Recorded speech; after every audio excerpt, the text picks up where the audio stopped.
Bueno, Carlos Manuel Rodríguez, como mencionaba hace un momento, es un abogado político, pero sobre todo conservacionista, que además de haber ocupado varios cargos en el gobierno, ha sido también fundador y miembro de varias organizaciones ambientales de la sociedad civil en la República de Costa Rica, así como varios institutos de investigación sobre ecología tropical. Fue ministro de Ambiente y Energía para la República de Costa Rica, donde fue pionero en el desarrollo del concepto pago por servicio de los ecosistemas. Como ministro de Ambiente, revirtió una creciente tendencia de tala y deforestación, logrando obtener el crecimiento neto de áreas forestadas mediante la regeneración natural y la reforestación. Ha sido reconocido internacionalmente por promover el concepto de la identificación y captura del valor económico de los bosques en pie, tanto dentro de áreas protegidas como en bosques privados y en reservas indígenas. Este enfoque brinda a las comunidades locales alternativas de desarrollo de largo plazo e incentivos económicos para la conservación del capital natural. Esta estrategia ha convertido a Costa Rica en una de las economías más fuertes de Centroamérica.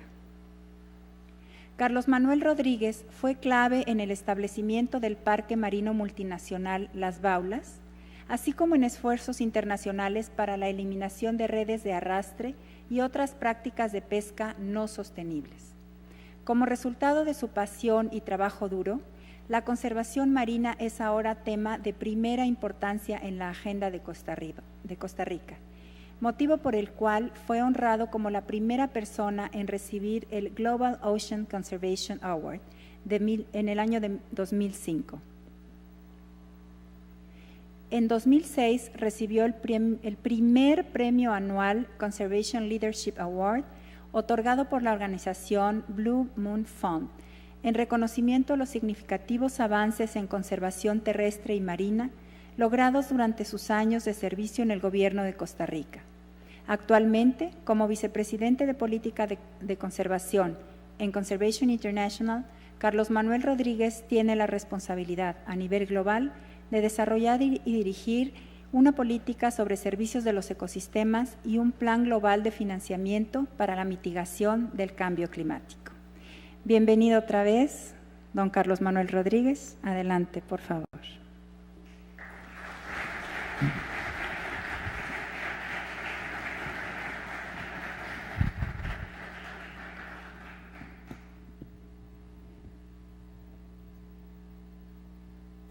Muchísimas gracias, señor rector, don Eugenio, distinguidos miembros de la facultad, estudiantes, a todos, un placer, un gusto, a la maestra Correa, fuente inagotable de energía y de inspiración, un placer y un gran gusto de que por fin se haya consumado el hecho de poder acompañarlos, y también la gran oportunidad de visitar a amigos entrañables como los Enkerling, que pues amigos de muchísimos años, pero nunca he tenido la oportunidad de visitarlos en su ciudad natal. Así que pues un placer, un gusto de estar el día de hoy acá. Cuando la maestra me dijo que habláramos del tema que les voy a hablar, me propuso que le propusieran un título, y pasé como 45 minutos pensando en un título, porque la mayoría de los títulos son muy trillados para mí. Y vine con esta idea, tal vez un poco provocadora, del título Costa Rica, el ratón que rugió, básicamente por algo muy sencillo para un costarricense. A Costa Rica lo ven como un país de ingreso medio, relativamente exitoso en cualquier estándar que se compare, que se mide en temas de desarrollo humano, en temas de crecimiento económico, competitividad, derechos humanos, etcétera, etcétera. Pero todos pierden la perspectiva histórica y todos reconocen el hecho del esfuerzo que Costa Rica ha hecho en esas diferentes áreas, pero todos pierden la perspectiva de la historia, o desconocen inclusive la historia, de que Costa Rica posiblemente era el país más pobre de América Latina o del hemisferio occidental a finales del siglo XIX, inclusive mucho más pobre que Haití. Y en un plazo de un siglo, puede ser mucho, puede ser poco, pero en un término de un siglo, el país dio brincos sustantivos. Esos brincos se reflejan hoy en un reconocimiento, como lo decía anteriormente, en un país estable, con una fuerte democracia, con un índice de desarrollo humano bastante aceptable, donde la gente vive más largo y más feliz que en muchos países industrializados y desarrollados. Y en el tema de la sostenibilidad, pues esas son las razones fundamentales habilitadoras para que el país haya podido avanzar y progresar en una agenda que la llamamos verde conservación, pero que es parte de una visión de un todo sobre el desarrollo de una nación. Y básicamente el día de hoy me voy a concentrar en algo muy concreto, que lo resumo en este mapa, que es capital natural y crecimiento económico. Este es el mapa del 86, Costa Rica y sus áreas forestales, y este es el mapa de Costa Rica en el 2005. Pasamos del 86 al 2005, haciendo dos cosas que verdaderamente son especiales. En 25 años, Costa Rica casi que triplicó el ingreso per cápita, a la vez que duplicó la cantidad de la cobertura forestal o la biomasa natural del país. Esto es sencillamente muy atípico en un esquema global donde una gran cantidad de países, especialmente economías emergentes, duplicaron y triplicaron el ingreso per cápita, y podemos hablar de México, podemos hablar de Indonesia, podemos hablar de la India, podemos hablar por supuesto de China, de Sudáfrica y una lista grande de países, pero todos ellos dieron ese salto en términos económicos con un gran costo ambiental, con un gran impacto ambiental. Costa Rica creo que es el único país, tal vez en términos documentados, que dio ese gran salto en crecimiento económico a la vez que logró restaurar y proteger el capital natural. Por ejemplo, por supuesto que cuando entramos a analizar el nivel de detalle de las bondades ambientales de ese crecimiento, no es 100% puro. O sea, hemos regenerado áreas totalmente degradadas. Esa regeneración posiblemente en términos de biodiversidad no es tan rica como el bosque que destruimos, pero no tengo la menor duda que a la vuelta de 50, 60 o 100 años vamos a tener ecosistemas en términos de biodiversidad y de servicios ambientales tan ricos como los que destruimos en su oportunidad. El tema de deforestación no es un problema, como lo es en muchos de nuestros países, y nuestros problemas son más específicos, tal vez incluso sin por ello ser complejos, pero más específicos. El tema de la erosión genética es un tema serio, y seguimos teniendo pérdida de biodiversidad aun cuando tenemos biomasa y cobertura forestal importante, y por supuesto el tema de los mares, que es una agenda totalmente oculta. Costa Rica es un país muy similar en población, en área territorial al estado de Nuevo León, por lo tanto aquí esperamos el día de hoy, espero yo el día de hoy sacar una serie de razonamientos y conclusiones que sean importantes y productivas, pero básicamente el día de hoy me voy a concentrar en comentar el proceso político, el proceso institucional, cómo fue que se dio esto. Por supuesto, y cuando ustedes ven esta imagen y me oyen hablar, su primera impresión es, bueno, es que Costa Rica es un país coherente, políticamente estable y responsable. No, Costa Rica no es políticamente más diferente que México. Vayan, traten y pasen una ley en el Congreso costarricense. Yo les aseguro que es más difícil que pasarlas aquí que aquí en México. Ustedes se reirán, pero yo no me río, porque es tan complejo la dinámica política, el proceso cortoplacista y los intereses partidarios sobre el interés de la colectividad y la nación, que no es ninguna diferencia.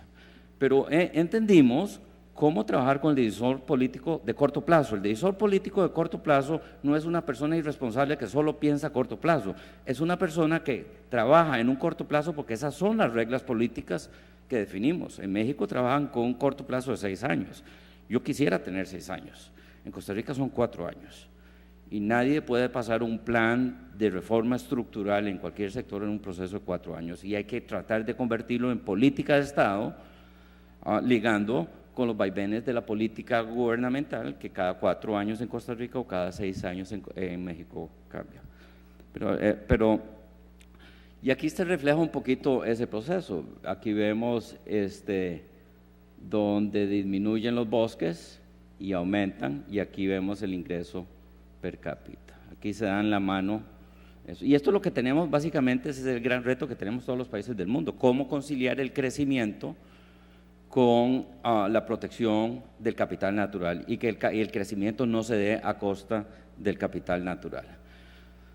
Costa Rica es un pequeño país, como les decía, de índice medio, que tiene una serie de cualidades muy importantes y básicamente la cualidad más importante es que fue un país sin ninguna riqueza natural, atractiva, como lo fueron muchos otros países.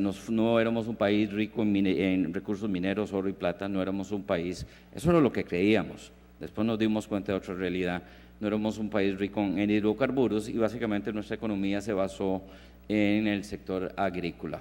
Aún lo anterior, y pasaré rápido, Costa Rica es un país que en todos los índices de desarrollo humano y servicios públicos sobresale en su región. Y muy recientemente Costa Rica ha sido reconocida por ciertos estudios e índices internacionales sobre su comportamiento ambiental. Este es tal vez el más antiguo, hecho por la Universidad de Yale y Columbia, en donde establece que Costa Rica está entre los 5 mejores países rankeados del mundo en términos de su rendimiento ambiental. Lo interesante es que estamos con Suiza, Suecia, Noruega, Finlandia, junto a ellos, siendo un país bastante más pobre, bastante más limitado financiera y tecnológicamente. Nosotros hemos hecho, cuando vemos estos reportes no nos convencen, porque nosotros hemos hecho nuestra tarea de medir nuestra huella ambiental y por supuesto que tenemos un gran déficit. O sea, el haber recuperado cobertura forestal y revertido una serie de tendencias no quiere decir que el modelo de desarrollo, los patrones de consumo y producción son sostenibles en Costa Rica. Tenemos una huella ambiental fuerte y lo importante es que los criterios para definir la huella ambiental se han institucionalizado y se mide a través de un ejercicio anual que se llama el Estado de la Nación, que mide la gestión del país en una serie de agendas, por lo tanto llevamos un termómetro. Lo interesante es que Costa Rica ha sido reconocida por ese desarrollo ambiental, pero también ha sido reconocida en otra serie de índices que son interesantes. Este es el índice de felicidad del planeta, donde ponen a Costa Rica como el país más feliz del mundo.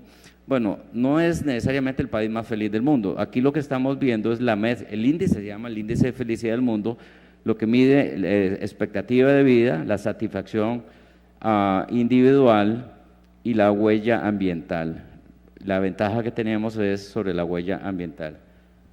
Y aquí es donde este estudio nos califica.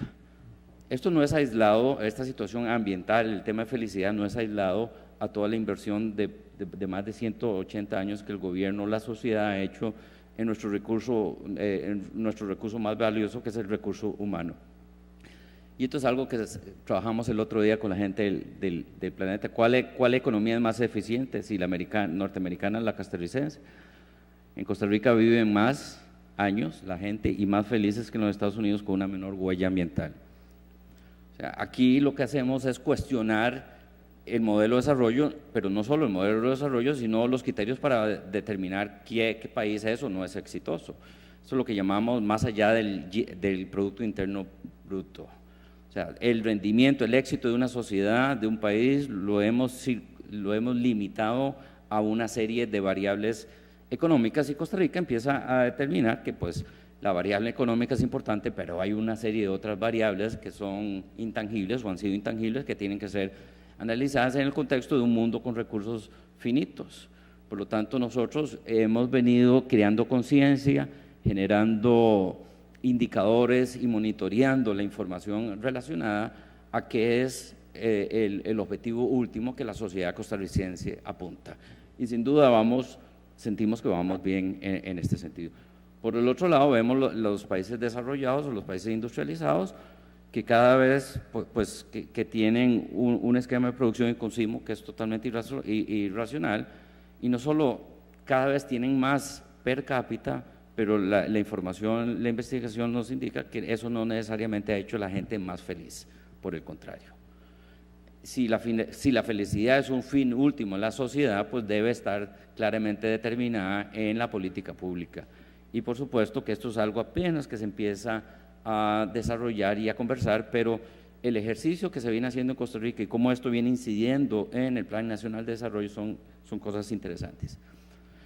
Pero vayamos a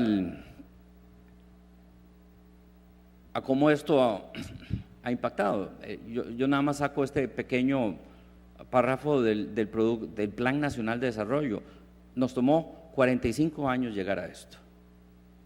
Pero creo, desde el punto de vista de un político, el ver que en el Plan Nacional de Desarrollo se establece este principio, este concepto con tanta claridad, eso es de gran satisfacción personal y por supuesto para el sector en que yo trabajo.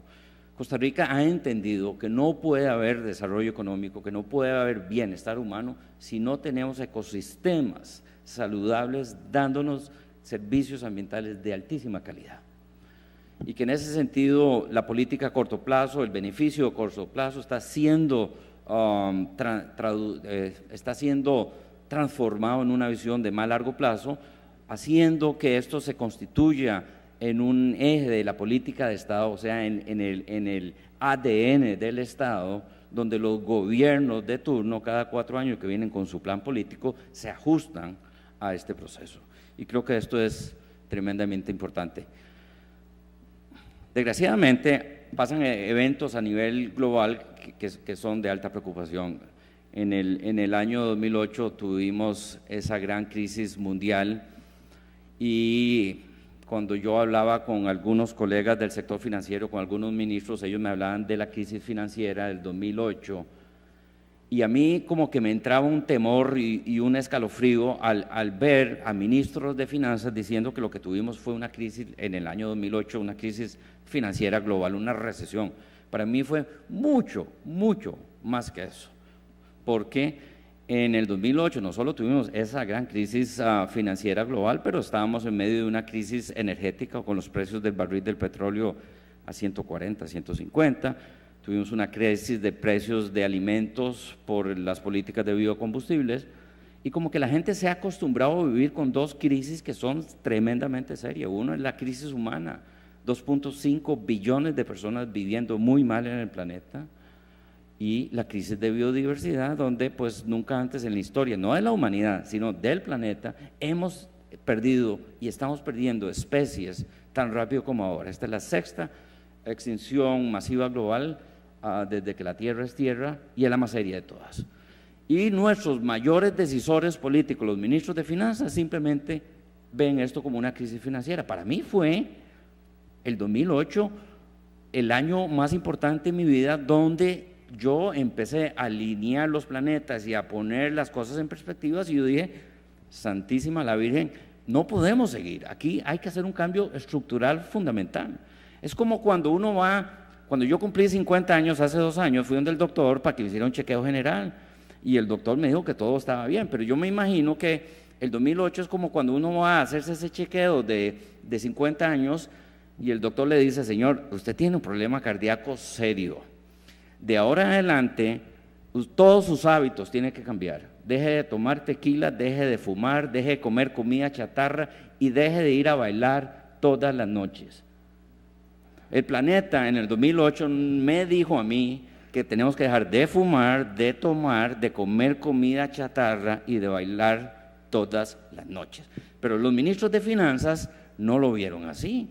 Los ministros de finanzas, su objetivo último en el norte y en el sur es volver al estado anterior a la crisis, a donde teníamos la máquina de vapor a 100% produciendo, extrayendo recursos, hidrocarburos, minería, construyendo, creciendo por crecer. Eso fue lo que me quedó a mí. Y si vemos cómo está el mundo, esta es la imagen tradicional que tenemos del planeta, pero así no es el planeta. Esa es la división política. El planeta tiene muchas verdades, vamos a ver varias de ellas. Así es como se ve el planeta en donde está distribuida la población del mundo. Así se ve el planeta donde está la capacidad biológica y ecológica, donde están los recursos naturales del planeta. Así se ve el planeta en razón de quién genera la huella ambiental. Y como ustedes pueden ver, la huella ambiental sigue generándose en el norte por el modelo de desarrollo, por sus patrones de consumo y producción. Vean África y el sur. Así se ve el mundo donde se produce y se consumen los productos suntuosos. Los productos suntuosos son aquellos que son lindos y cómodos para vivir, pero no son esenciales y elementales para vivir. Aquí es donde están, así se ve el mundo, donde están la mayoría de los restaurantes de comida rápida chatarra, que para mí también sigue siendo un indicador de las asimetrías del planeta. Aquí se ve, así se vería el mundo donde, en razón de los países que importan madera, y aquí donde se da la deforestación. Si tenemos un planeta, un mundo con grandes problemas de balances, y veamos el tema de la huella ambiental. Este es el año 61, estos son los países básicamente en rojo que tenían un déficit o una deuda ambiental, eso ha ido creciendo, y a partir del 2010 los científicos nos dicen que ya pasamos la capacidad natural que tiene la biosfera de mantener el ritmo de crecimiento y los patrones de consumo y producción. Y no hay un plan B porque no tenemos un planeta B, solo tenemos uno. Podemos ver esto también en el contexto, esta es la capacidad, este círculo, hexágono negro es la capacidad que tiene el planeta de asimilar los impactos ambientales en los diferentes temas. Aquí vemos el impacto de la humanidad hace 100 años, hace 20 años, y vean lo que ha ido pasando en los últimos años. El problema más serio no es el tema del cambio climático, una vez más lo recalco, es el tema de la pérdida de biodiversidad.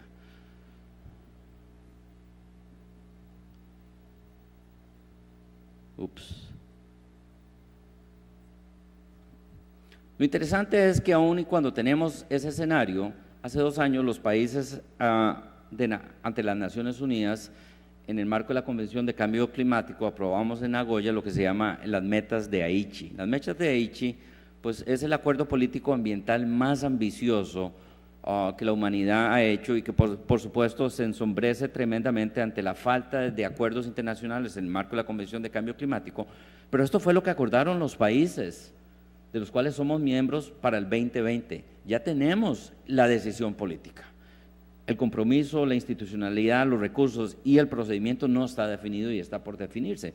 Las buenas noticias es que ya tenemos una decisión política para revertir eso que les presenté anteriormente.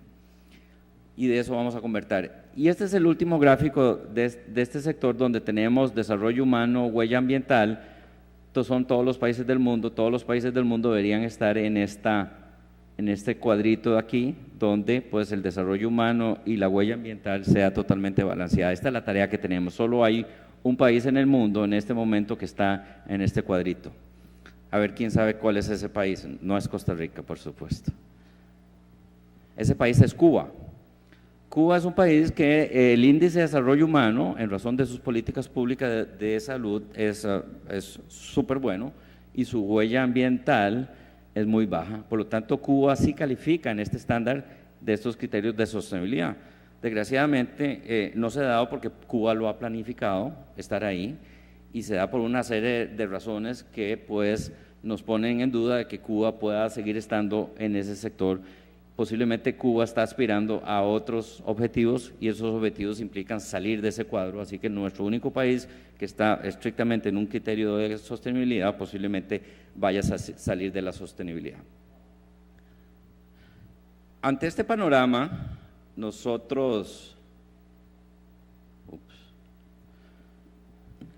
yo creo que hay que hacer 4 cosas muy importantes, como nunca antes lo hemos hecho, y unidos, y hacer una gran inversión. 4 cosas. Uno es atender el problema del crecimiento de la población a nivel del mundo.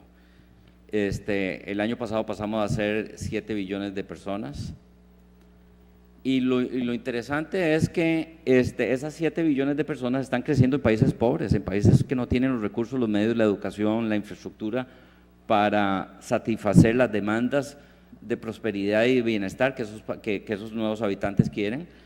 Y lo interesante es que de aquí a los próximos 20 años, donde pasaremos de 7 a 9 billones, eso se va a dar exclusivamente en países pobres, en países en vías de desarrollo. Vean que los países ricos no van a crecer, por el contrario, van a decrecer. Aquí es muy interesante que yo cuando era niño pensaba que las ciudades del futuro iban a ser como esta. Ahora que soy adulto, creo que las ciudades del futuro se van a ver un poquito más… a estas otras. La verdad es que hay una gran migración en estos países de alto crecimiento demográfico hacia las ciudades. En unos 25 años, el 60 o 70% de los habitantes del planeta van a estar en una gran ciudad. El 50% de esas grandes ciudades están a 100 o menos kilómetros de las costas, y si sumamos la variable de cambio climático es un tema importante. Yo no voy a hablar mucho de este tema, pero voy a hablar de los 4 temas que son importantes atacar. El crecimiento de la población, ¿cómo se resuelve? Con educación, con inversión en la mujer y con una inversión sistemática en aquellos países que tienen las condiciones para que esto pueda avanzar. El otro tema, estabilizar la población, es el primer tema. El otro tema es el tema de la estabilización del clima, y en eso podemos hablar muchísimo, que no voy a hacerlo. El tercer gran tema es erradicar de una vez por todas la pobreza del planeta. Tenemos 2 billones de personas viviendo pobre, y la brecha entre países ricos y pobres cada vez se hace más grande. Lo interesante, como decía, este es el caso de Inglaterra, cada vez más rico, pero la gente no es más feliz, y la gente no solo no es más feliz, sino que también no es más saludable. Ese es uno de los grandes retos que tenemos. El cuarto y último tema es que tenemos que invertir, y ahí es donde trabajo yo más, cada vez, donde he trabajado más, pero cada vez me dedico a las otras 3 primeras áreas, que es proteger la naturaleza. O sea, si no podemos proteger la naturaleza, apague la luz y vámonos, no sirvió nuestro plan. En ese sentido, tenemos que proteger 4 billones con B de hectáreas de ecosistemas naturales en el este, en el norte, en el sur, en todo lado, todos los ecosistemas, no solo tropicales. Y tenemos compromisos. Las metas de Aichi hablan aumentar las áreas protegidas marinas y terrestres, pero la tarea más difícil es la otra en el capital natural, es restaurar lo que ya hemos dañado. Hay una necesidad de restaurar a un estado natural otros 4 billones de hectáreas por el mal uso del suelo que hemos desarrollado. Si logramos hacer esas 4 cosas, estabilizar la población, el clima, erradicar la pobreza y proteger la naturaleza, yo soy muy optimista de que vamos a salir adelante. No va a haber una solución totalmente limpia, y el proceso va a ser difícil, pero creo yo que hacia esa dirección vamos, y Costa Rica es un país que viene avanzando. En el tema marino es todavía muy fresca toda la información para poder tener una noción de los retos que hay. Por supuesto, estamos haciendo agua, la represa se nos está reventando, y esto no es un problema tecnológico, tenemos los recursos financieros para invertir en esto. Naciones Unidas nos dice que en esos 4 temas necesitamos invertir entre 100 y 200 billones de dólares al año. Los Estados Unidos gasta 600 billones de dólares al año en temas de defensa y ejército. Y si le juntamos China y los demás países del mundo, la plata sobra, o hay. No es un tema de que no tengamos el conocimiento, y la ciencia y la tecnología también lo tenemos. Si tenemos los recursos y tenemos la tecnología, ¿qué es lo que nos está fallando? Pues nos falla el liderazgo político, porque lo que tenemos es un problema político, y eso es lo que hemos entendido en Costa Rica. ¿Cómo hacemos el cambio de rumbo? Esto es algo que hace 25 años empezamos a pensar en Costa Rica, no porque teníamos claridad sobre la bomba de tiempo que teníamos entre manos, sino porque veíamos una necesidad de ser más consecuentes en la determinación no solo de nuestros valores sociales, sino en nuestra ansiedad por ser un país competitivo y ser un país benefactor desde el punto de vista social. El primer tema que nosotros entendimos es que, aun y cuando políticamente abrazamos el concepto de la sostenibilidad, no hicimos transformaciones institucionales que respondieran a eso. Y cometimos el error que muchos países han hecho, que es que aun cuando el tema de sostenibilidad es políticamente aceptado, eso no ha generado un proceso de transformación institucional del sector público. Este gran pensador y gran científico nos dice que no podemos resolver los problemas del presente usando el mismo razonamiento que usamos anteriormente. Nosotros en Costa Rica decimos, no podemos resolver los problemas del presente usando las mismas instituciones que crearon esto. Cuando atendíamos el problema de deforestación en el país, lo primero que entendimos es que no podemos resolver los problemas de la deforestación con la misma infraestructura institucional que creó el problema de la deforestación. y empezamos a entender cuáles son las razones y las causas subyacentes de la deforestación. Y entendimos que nuestro gran reto estaba asociado a dos áreas, uno las fallas institucionales y el segundo las fallas del mercado. Esa fue la conclusión que llegamos a principios de los años 90 en el tema de medio ambiente y sostenibilidad. Vamos a ver un par de ejemplos de lo que les estoy comentando a ustedes con el tema de las fallas institucionales. Esto es Mesoamérica, ahí tenemos los estados del sur de México y los países centroamericanos. Este es el plan político de los ministros de ambiente de Mesoamérica, el famoso corredor mesoamericano, donde estamos juntando las áreas silvestres protegidas a través de corredores biológicos, un proyecto que se ha invertido más de $400 millones por mí. Yo creo que esto requiere $20 billones para que verdaderamente funcione, pero el proyecto político está ahí. Esa es la visión política de los ministros de ambiente de Centroamérica en el contexto del Sistema de Integración Centroamericano, el SICA. Magnífico. Yo trabajé muchos años ahí, pero también hay otros ministros con otros planes dentro del mismo esquema regional. Estos son el plan de los ministros de energía de la misma región.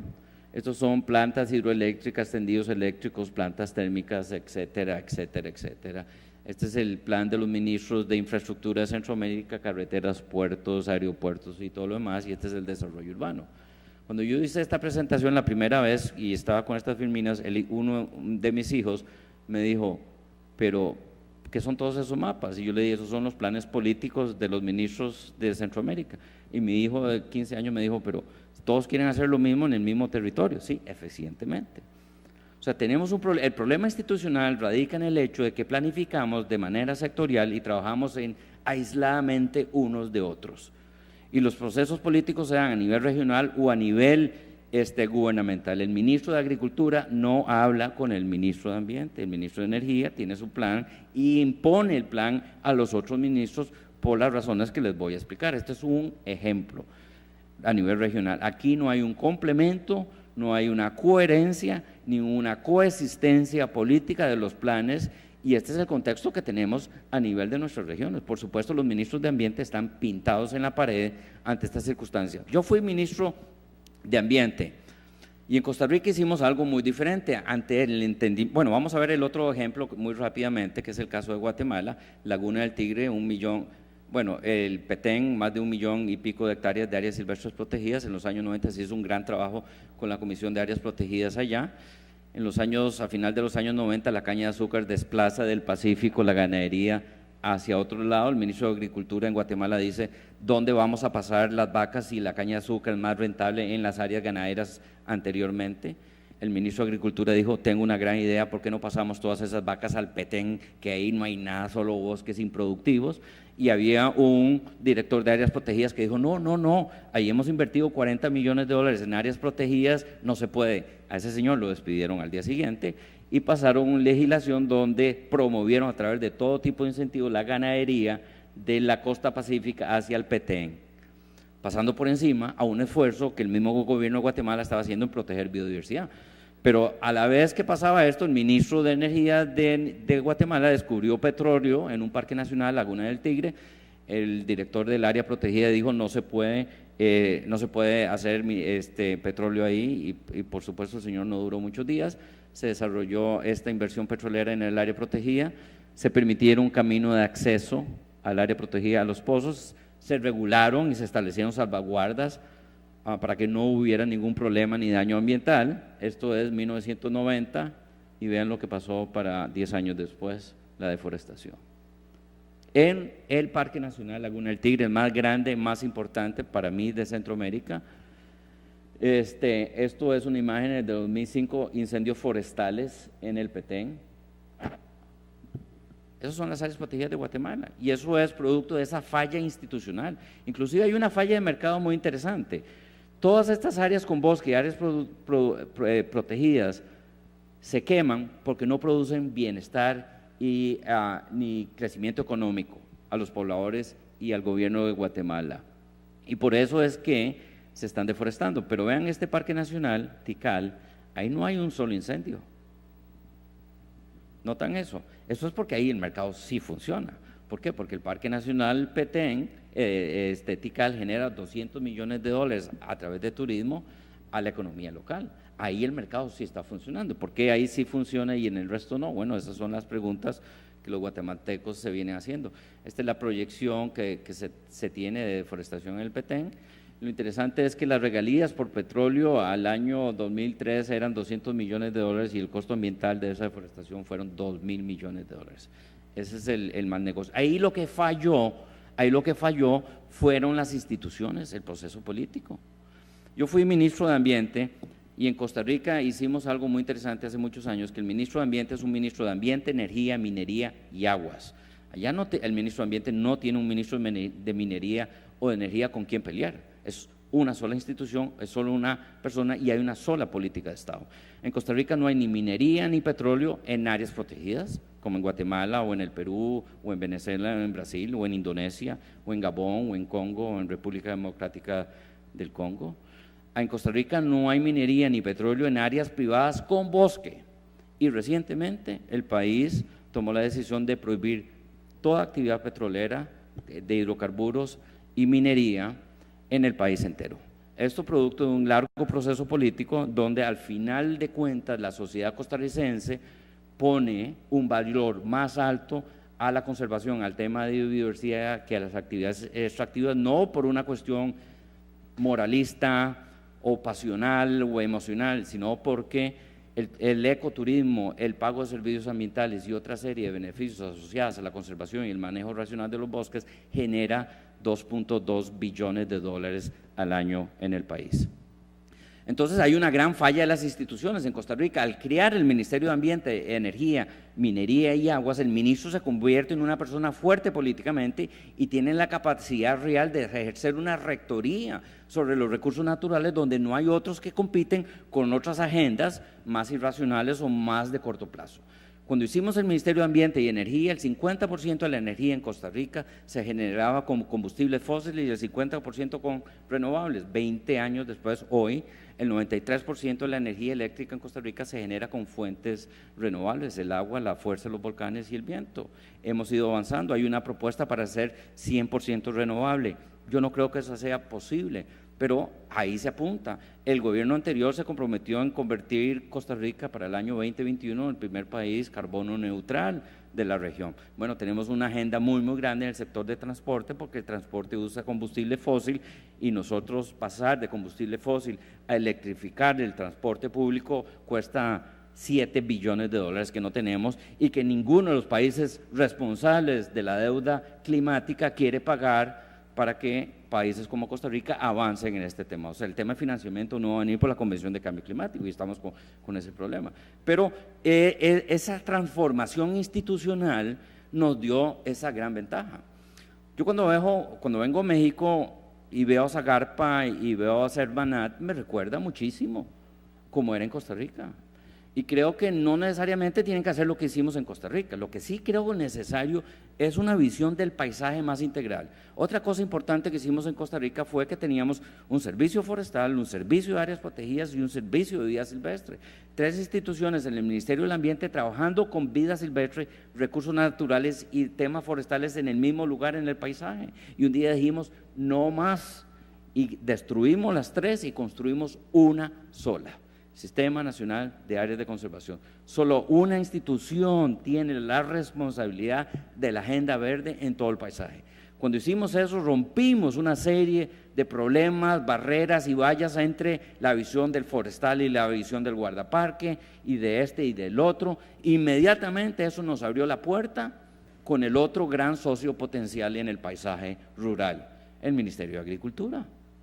En el momento en que rompimos internamente esas cadenas y simplificamos la visión y mejoramos la institucionalidad y le dimos una visión del paisaje, en ese mismo momento empezamos a identificar eso. Pero estaba hablando del tema del ministro. El ministro de Costa Rica es muy fuerte porque tiene esa agenda fuerte. Yo creo que nadie duda lo que yo voy a decir ahora. Los ministros de Ambiente son débiles políticamente y los ministros de Energía son fuertes políticamente. ¿Hay alguien que duda de eso? Bueno, en Costa Rica es el mismo, por lo tanto partimos de la presunción de que es fuerte, pero la institucionalidad falla. Otra anécdota muy importante y con esto concluyo esta idea. En el 2004 fui invitado a la reunión de ministros de minería de América Latina. Yo era el ministro de Ambiente de Costa Rica, por lo tanto es el ministro de Minería.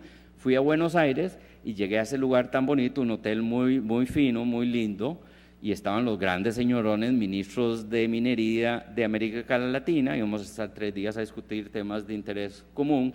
El presidente de la reunión dijo, preséntense, yo era el último en la mesa, todos dijeron ministro de Minería de tal país, el otro, y yo me presenté, Carlos Manuel Rodríguez, ministro de Ambiente y Energía de Costa Rica.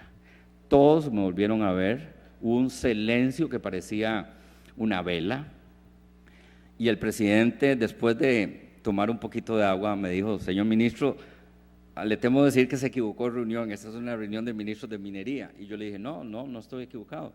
Yo soy el ministro de Minería también. En Costa Rica el ministro de Ambiente es el ministro de Minería. Y a nadie le gustó mi presencia, a nadie le gustó que yo les dijera eso. Y me trataron muy mal por los 3 días, para serles sincero, me trataron muy mal. Yo me sentí ajeno, yo me sentí como un enemigo. Por supuesto, yo les hice la vida miserable por 3 días, al hacerles hincapié una y otra vez de lo mal diseñada que estaba su estructura política, donde el ministro de Minería piensa que el ministro de Ambiente es su enemigo. Esa es la realidad política. Y en México no es diferente. No es diferente, señores y señores, no es diferente, es igual. Entonces pongámonos a pensar. Si el presidente es ese líder político que nos prometió ese deseo de desarrollo y trae a sus secretarios, a los ministros a cumplir esa tarea, y cada uno tiene esa tarea, pero internamente no nos gustamos, no conversamos y nos peleamos, no es de extrañarse que estemos donde estemos. Para mí un gobierno es como un equipo de fútbol, y aquí todos van a entender esto, es como un equipo de fútbol. El portero es el ministro de Defensa, tenemos la defensa, que es el ministro de Educación, el ministro de Finanzas, el ministro de esto, al medio campo tenemos el ministro de Ciencia y Tecnología, tenemos el ministro de Comunicación, en la delantera tenemos otros ministros, y ahí entrando al área, ¿quién está? El presidente. Todos movemos la bola para que el presidente, cuando entre al área, la bola esté picando y nada más meta el gol. Políticamente eso es el gobierno. A propósito, el ministro de Ambiente siempre está en la banca buscando una oportunidad para jugar, y el ministro de Ambiente y el ministro de Cultura, esos dos siempre están en la banca esperando una oportunidad de ir al campo y jugar, y nunca se la dan. ¿Por qué? Porque los políticos piensan que el ministro de Cultura y el ministro de Ambiente no dan prosperidad, no generan crecimiento. Ellos están ahí porque al Congreso, a los constituyentes o a alguien se les ocurrió que moral y éticamente son importantes y tenemos que jalar con el peso de ellos. Entonces, esa es la realidad que tenemos. No podemos, aun cuando tenemos al presidente enfocado en el tema de sostenibilidad, la estructura institucional política no camina en esa dirección. En Costa Rica lo entendimos y empezamos a hacer ajustes.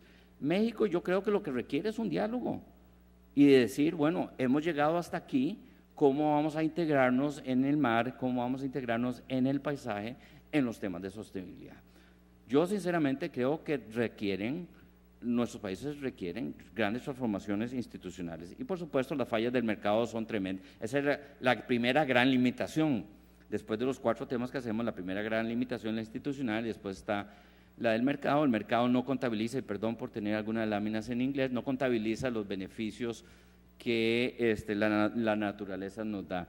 Los decisores políticos toman decisiones basadas en la mejor información económica disponible, que se simplifica en las contabilidades nacionales, y no contabilizamos las externalidades positivas y negativas. O sea, los decisores políticos toman las decisiones políticas en base a la mejor información económica disponible, y si nosotros no estamos internalizando cuánto perdemos en pesquerías, en erosión, en contaminación, en deforestación, eso no va a entrar en la ecuación de la decisión política. En la primera reunión de gabinete en el 2002, cuando yo era ministro, yo llegué con una gran ilusión con varios proyectos que ya le había hablado el presidente, y el presidente me dijo, luego lo hablamos. Cuando entramos a la primera sesión del gabinete, el presidente dijo, señores ministros, aquí van a haber 3 reglas de oro, que el que no las cumple se va para la casa. Y yo muy acucioso, saqué mi lápiz y notas y empecé a apuntar. El presidente dijo, primera regla, nadie va a tomar una decisión política si no tiene la capacidad de medir el impacto político. Y yo, esta tiene mucho sentido y la apunté. La segunda, él dijo, nadie va a tomar una decisión política con un alto costo político si no somos nosotros los que recibimos los réditos y dividendos de esa decisión. Y yo dije, estoy en problemas, porque yo tenía dentro de mis planes un plan para recuperar las cuencas y los ríos de las áreas urbanas de Costa Rica que están altamente contaminadas a través de una serie de impuestos sobre los vertidos que muy posiblemente en el mejor de los casos el beneficio lo íbamos a ver a 10 y 15 años. Y el día 1 de gobierno, mi presidente me estaba diciendo que lo que yo quería proponer no tenía viabilidad política. Así es el entorno político. La tercera regla de oro fue nunca olviden las dos anteriores porque se van para la casa. Aún a lo anterior el presidente era un presidente que me apoyó mucho en los temas ambientales, pero hubo momentos en que no. Lo que yo logré hacer para que estos temas caminaran fue entender que la información para apoyar la gestión y las iniciativas que yo movía tenían que diseñarse en un lenguaje que fuera entendible, y al que más le tiene que entender eso es el ministro de Finanzas, que es el que decide financieramente sobre el gobierno, y hice los estudios económicos sobre la contaminación, sobre las emisiones de aire, y todo eso me ayudó tremendamente a avanzar. Por lo tanto, en Costa Rica cuando vemos la naturaleza no vemos ríos, bosques y aguas, vemos una fábrica de agua, un mecanismo de producción de aguas, una planta de producción de comida, un sistema de polinización. En Costa Rica los ecosistemas ya no los vemos como áreas improductivas, sino las vemos como parte del esquema productivo en razón de las funciones que dan los diferentes ecosistemas. Ese es un gran cambio que hemos tenido. Costa Rica es un país bendecido por la naturaleza, y aun cuando es un país de vocación forestal, su historia productiva, basada básicamente en el sistema agropecuario, generó que ecosistemas tan preciosos y ricos en biodiversidad como este fueran transformados rápidamente por las políticas de desarrollo en sistemas agropecuarios monocultivos. Costa Rica fue el país con mayor deforestación per cápita en el mundo hasta el año 70, éramos muy buenos en eso y existía toda una gran cantidad de incentivos perversos. Costa Rica fue uno de los pocos países que hizo reforma agraria y que de verdad implementó la reforma agraria. La reforma agraria, basada en la presunción de la función social de la propiedad, lo que propició fue deforestación galopante a lo largo y ancho del país. Y se crearon toda una serie de incentivos y estímulos perversos. Yo me acuerdo mi abuelo comentando, yo soy cuarta generación productor de café, y mi abuelo nos contaba que en los años 60 pasaron una ley, el Congreso como parte de la reforma agraria, que establecía un impuesto a las tierras incultas. Las tierras incultas eran las tierras con bosque.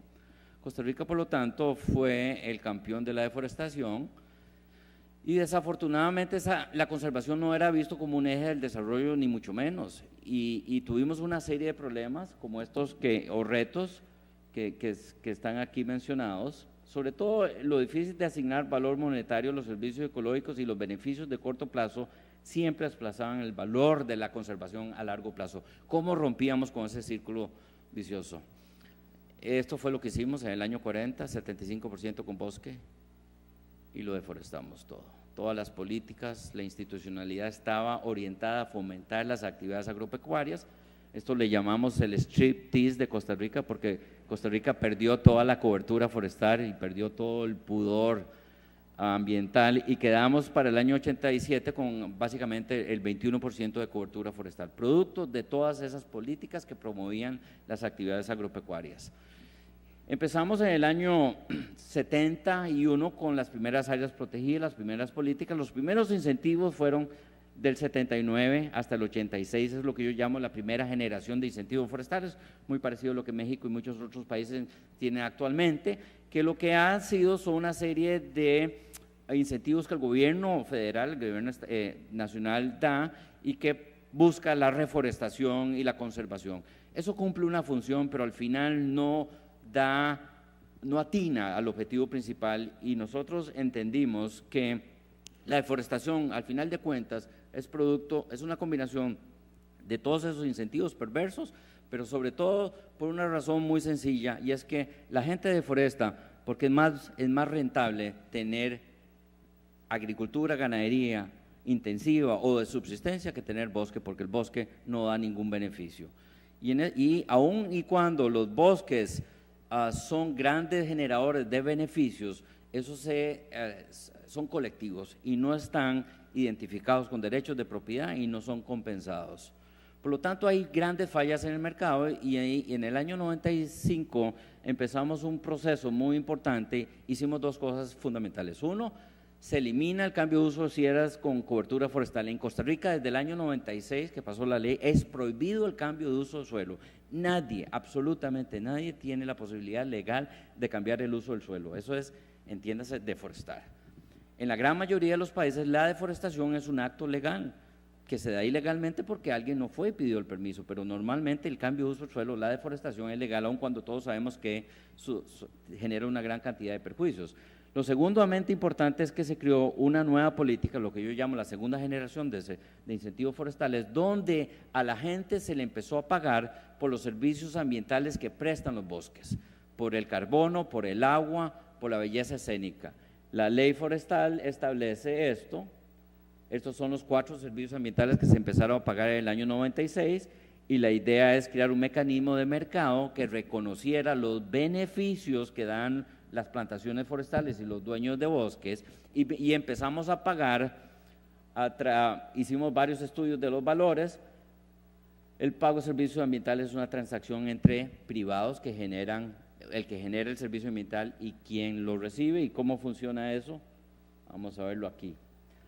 Esto es con lo que empezamos en el año 96. Pusimos un impuesto a los combustibles de 3.5%. ¿Quién es el que da el servicio ambiental? ¿El dueño de la plantación forestal o el dueño del árbol? ¿Cuál es el servicio ambiental? Es la fijación de carbono. ¿Quién es el beneficiario? Todos ellos que usan combustible fósil. Estas personas pagan un 3.5% al comprar sus combustibles, que va a un fondo que paga a los dueños de sistemas agroforestales, plantaciones forestales y bosques por el servicio ambiental de fijación de carbono. ¿Cuánto paga? $42 por hectárea por año. ¿Por qué $42 por hectárea por año? Porque ese es el costo de oportunidad de hacer ganadería. A partir del día 1 empezamos usando el mercado en nuestro favor.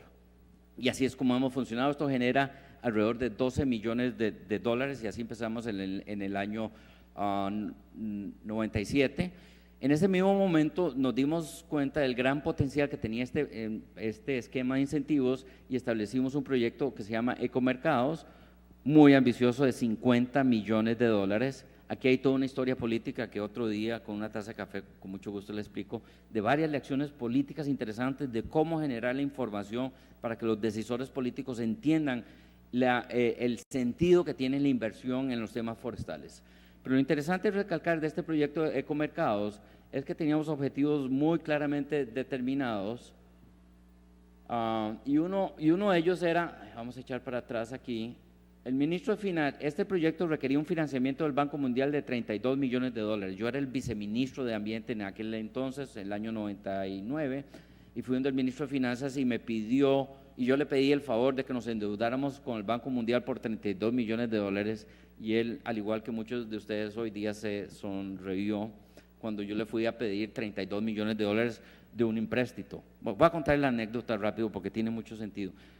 El ministro me dijo, ¿por qué 32 millones de dólares si la plata los conservacionistas la reciben de gratis? Y yo le dije, bueno, Costa Rica ya no recibe plata de gratis, regalada, porque somos un país de ingreso medio, entonces no tenemos otra oportunidad que hacer este proyecto. Y entonces el ministro se puso serio conmigo y me dijo, Carlos Manuel, esto es un crédito al país y esto va a aumentar la deuda externa. ¿Usted sabe cómo el gobierno de Costa Rica lo va a pagar? Y yo le dije, no señor. ¿Y usted sabe el tamaño de la deuda externa de Costa Rica? Y yo le dije, no señor, no sé. Y me hizo 5 preguntas y todas mis respuestas como viceministro de Ambiente fue, no señor, no lo sé. Por supuesto, el ministro de Finanzas me dijo, muy bonito la iniciativa, muy bonito el proyecto, pero esta no es una prioridad de endeudamiento para el gobierno de la República. Yo no puedo endeudarme con el Banco Mundial por tantos millones de dólares para un proyecto forestal, no tiene sentido. Y me dijo, hasta luego, muchas gracias, y yo me fui muy triste, pero aprendí la lección. Bueno, antes de irme yo hice algo que yo estaba entrenado, muy bueno para hacerlo. Cuando yo vi que el ministro no le interesaba el tema, yo empecé a hablar En lo que sí fui muy bien entrenado y empecé a hablar de la naturaleza, de la creación de Dios, de las aves, de los bosques y la futura generación. Le entró por aquí y le salió por allá al ministro de Finanzas. Los ministros de Finanzas son como reptiles, ellos son de sangre fría. Ellos no demuestran emociones, no ríen, no lloran, no, ellos son fríos en el análisis político. Y yo fallé en todo sentido con mi propuesta porque yo no le hablé el lenguaje que él tenía. Me fui para la oficina y 3 meses después llegué con lo que sí sabía que él entendía, que es cuánto generan los parques nacionales a la economía local. Bueno, este es el estudio del 2009, pero ya lo tenemos sistematizado, lo hacemos cada 2 años. En el año 2000 yo llegué y le dije, señor ministro, los parques nacionales generan $500 billones a la economía local, y no fui solo, me llevé a los economistas de la Escuela de Economía que me hicieron un estudio porque sabía que se iban a enfrascar en una discusión, y sí, el ministro de Finanzas se enfrascó en una discusión metodológica que para mí no tenía ningún sentido práctico con los economistas de cómo hicieron eso, pero yo donde los veía ellos discutiendo sobre la metodología, yo decía, ya lo tengo aquí en la bolsa. Efectivamente, le probamos al ministro que invertir en bosques y en ecosistemas naturales en Costa Rica tenía sentido, y él dijo, ok, vamos adelante con este proyecto. Arrancamos y nos dio la posibilidad de endeudarnos con el Banco Mundial. Esta es otra información, la agricultura produce 7.7% del Producto Interno Bruto, los parques nacionales, solo los parques nacionales, que son apenas el 15% de las áreas con cobertura forestal y que brindan ecosistemas, servicios ambientales en el país. El proyecto de Ecomercado fue muy interesante porque nos ayudó, $50 millones entraron a esta iniciativa. Establecimos metas en áreas y metas en grupos específicos, comunidades indígenas. En el año 2000 empezamos el pago de servicios ambientales en comunidades indígenas por carbono.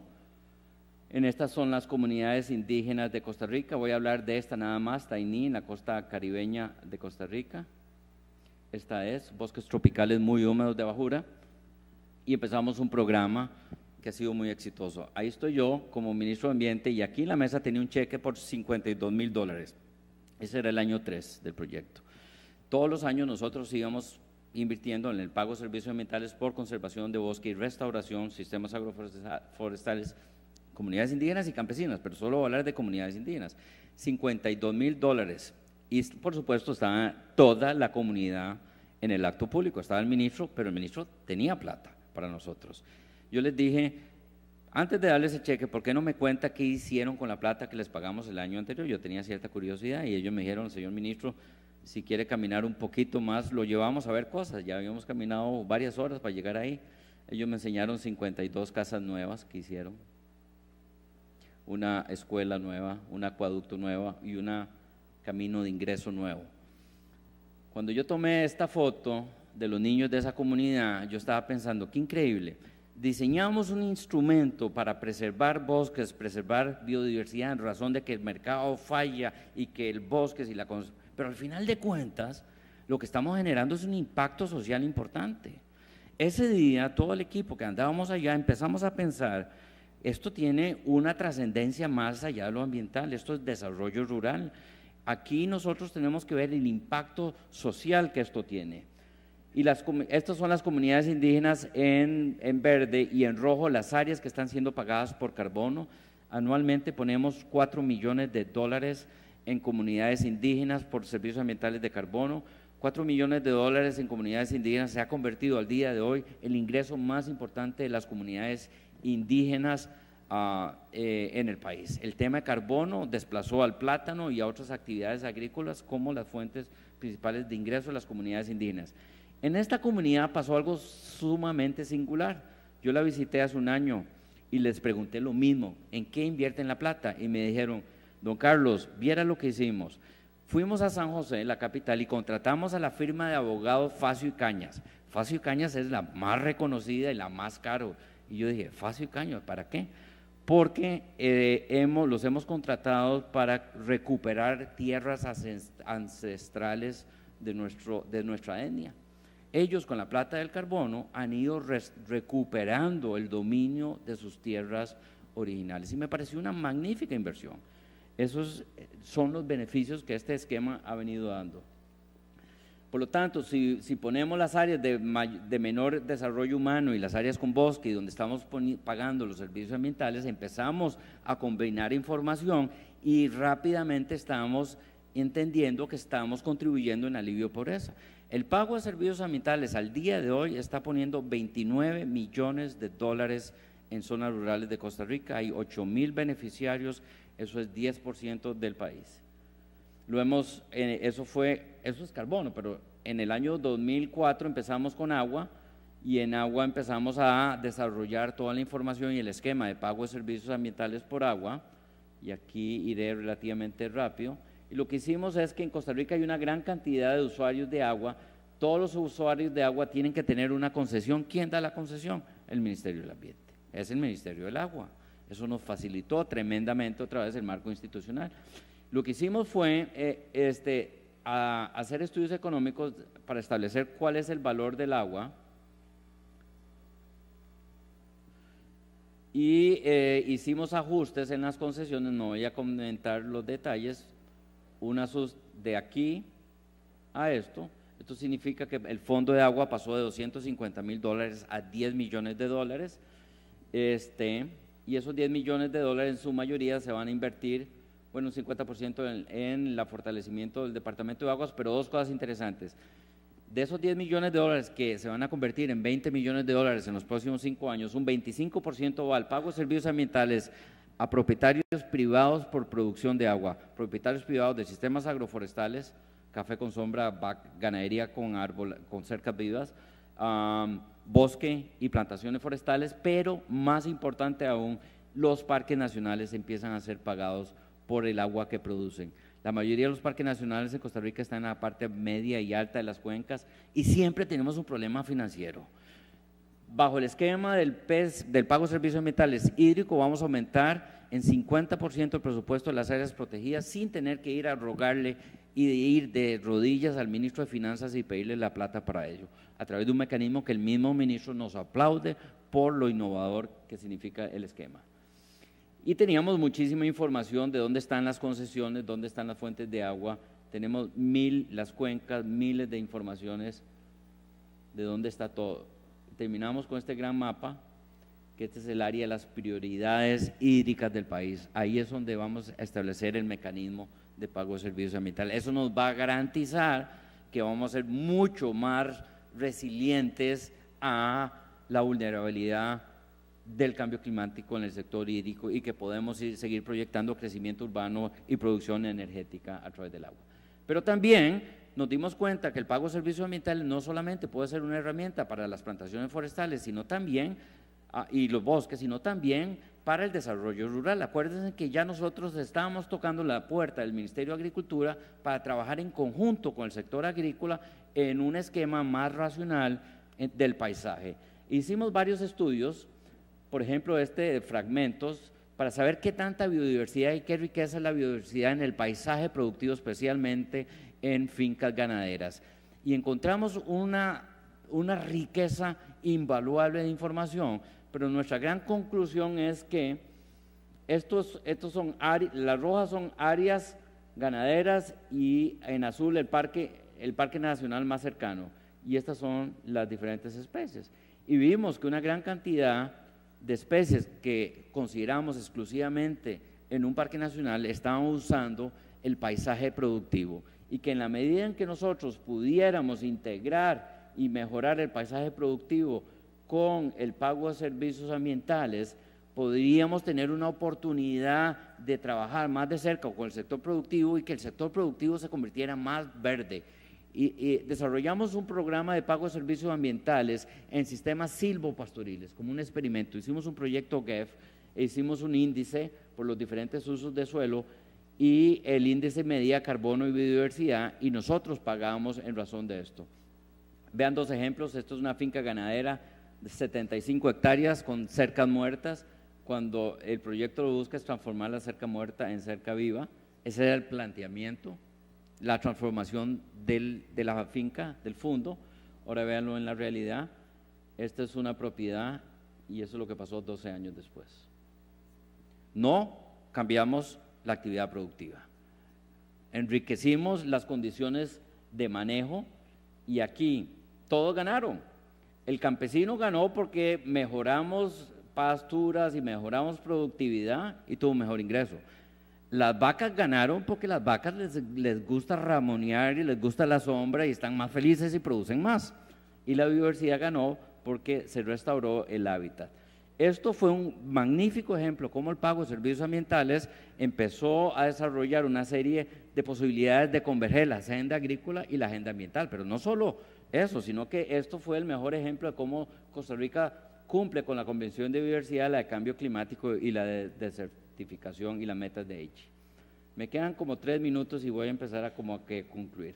Este es el mapa de los servicios ambientales en el 98, en el 2005, 8,000 beneficiarios, 29 millones de dólares, el 10% del país, es la finca típica, no es una finca de bosque, es un campesino que tiene un poco de bosque, un poco de plantación forestal, un poco de café, caña, algunas vacas.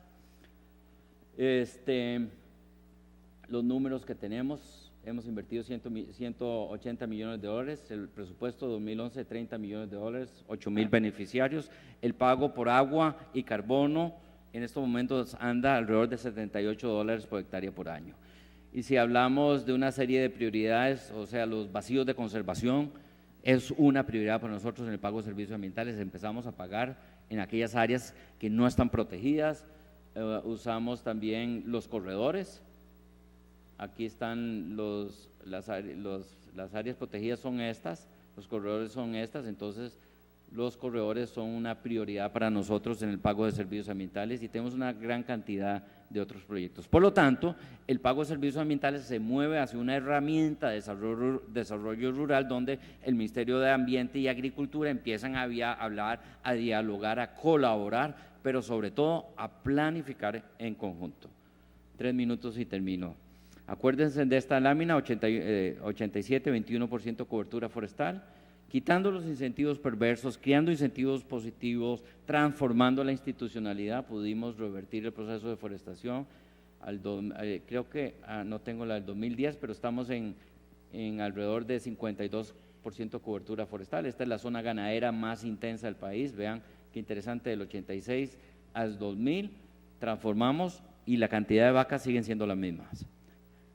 Intensificamos la ganadería donde los suelos son buenos para ganaderías y quitamos las vacas donde no son buenas para ganadería, que son el pie en las lomas, en los cerros, en las áreas de alta pendiente. Yo de chiquillo me acuerdo, mi abuelo llevándome a mí a caballo a sacar vacas del bajo, que decía, que eran aquellas vacas que rodaban por la peña y caían en el bajo, porque mi abuelo fue inducido por las políticas agrarias a botar el bosque y convertirlas en potrero. Eso era muy típico cuando yo era niño. Por lo tanto, buenas políticas públicas, la eliminación de incentivos perversos y el pago de servicios ambientales ha sido elemental para esto. Y voy a terminar aquí con un par de láminas más. Costa Rica ha logrado mucho de todo esto por lo que yo les decía anteriormente. Veamos lo que el Banco Mundial dice de dónde está Costa Rica en comparación a otros países tropicales en el tema de la regulación, de las leyes, de la gobernabilidad, la transparencia, la estabilidad política, la facilidad de hacer negocios y la percepción de corrupción. Costa Rica está muy por encima en todos esos temas que la gran mayoría de los países. Y si vemos dónde están los trópicos y dónde está el mapa de índice de percepción de corrupción, tenemos una tarea muy, muy grande que desarrollar. Y más si ponemos el mapa de la inestabilidad política. Por supuesto, este mapa no es nuevo porque todos estos países árabes todavía no están en rojo serio como deberían estarlo por la inestabilidad política que tienen ahora. Las innovaciones en Costa Rica que han generado mayor progreso fueron institucionales y no tecnológicas. Y con esto concluyo. El Estado de Derecho, la transparencia y rendición de cuentas, facilidad de negocios y todas esas que están ahí. Eso es lo que ha hecho que nosotros tengamos la cancha abierta y casi que libre para el trabajo en el tema de la sostenibilidad. Así es como hemos logrado hacer esta transición que se los comentaba anteriormente. Muchísimas gracias, para mí ha sido un gusto y un honor el haber compartido con ustedes y por supuesto cualquiera que tenga interés de conversar más adelante con esto, la maestra tiene mi correo electrónico y yo estaría encantado de poder trabajar a través de correo electrónico o cualquier otro medio con cualquiera que tenga algún interés particular. Yo podría dedicarle 1 hora a cada una de todas estas láminas, como ustedes se podrán imaginar. Así que pues encantado, me encanta el tema académico y el tema de investigación y con muchísimo gusto estoy a las órdenes de ustedes. Muchas gracias.